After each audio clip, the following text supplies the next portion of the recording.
అంటేనే సంక్షేమానికి care of address. మళ్ళీ ఇప్పుడు జగన్మోహన్ రెడ్డి అదే ఆయుధంతో ముందుకెళ్ళబోతున్నారు. వాస్తవానికి 151 స్థానాలు 2019లో వచ్చినాయంటే కేవలం బికాజ్ ఆఫ్ సంక్షేమం అంతే.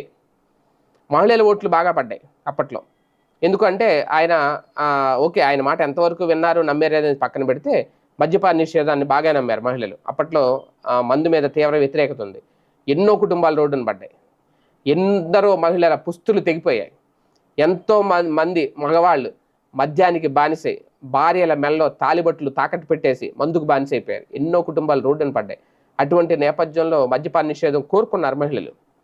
అందుకనే ఆయన ఆ మాట అనడంతో ఓట్లు పడ్డాయి. ఓకే, అది సాధ్యం కాదు అని చెప్పి జగన్మోహన్ రెడ్డికి తెలిసింది.